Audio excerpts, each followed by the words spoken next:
The new model great power relationship between China and the United States has been talked for a while. After President Obama visited China last year, do you have any new understanding or definition of this concept? How do you evaluate the effect of this new relationship? Well, right now, the U.S. China relationship is in great shape. Beginning when President Obama met President Xi for the first time formally at Sunnylands, we agreed that we were going to develop a relationship defined by cooperation on regional and global challenges while effectively managing our differences. And I think we've achieved a lot in that regard in the past several years. In addition, we also agreed that we did not believe that conflict was inevitable between China and the United States, a rising power and an established power. And we agreed that we would work to make sure that that rivalry didn't become inevitable. So that's the basic framework for our relationship, and we think we've succeeded in accomplishing that in recent years. From long term, does the White House have any specific developing strategies with China? In other words, what kind of relationship is the White House seek with China?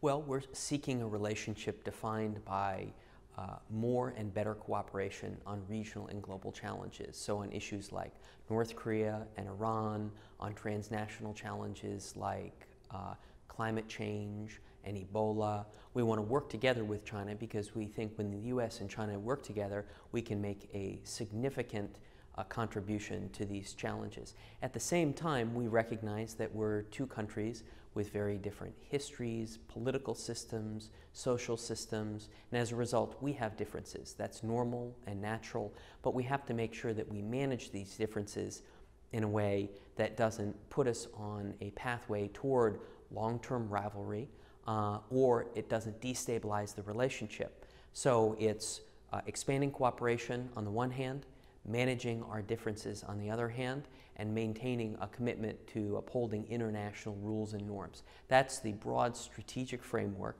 and to the extent that building a new model means anything, that's what it means. As we know, President Xi Jinping is going to visit the United States this year in September, his first official here. So I know you were one of the early planners for their Sunnylands meetings. So what kind of expectations do you have? Because I know White House released this information 6 months before. So what does it mean? I mean, what is the comments on his upcoming visit? Well, the White House is very excited about President Xi's state visit later this year. I was one of the first people to work on the Sunnylands initiative. I can remember sitting at my computer, writing the very first paper that we were going to hand to the Chinese ambassador, Zhang Yesui, that would outline this new innovative initiative of inviting China's new president, Xi Jinping, to Sunnylands for this really historic meeting between the two.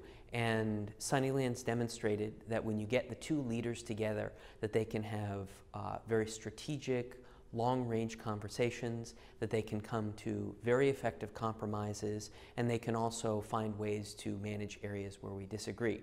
So we found that having high-level meetings is an important aspect of managing the U.S.-China relationship and making sure that we stay on a pathway of working together on global challenges. So we were very pleased with the President's visit to Beijing last year. China's hospitality was absolutely wonderful. The quality of the conversation was of historic proportions. And then, of course, as you know, there were some very major announcements. Our agreements on climate change, our agreements to work together on Afghanistan, to improve our military-to-military relations. These are significant agreements that help to build this relationship, this new model that we sometimes talk about.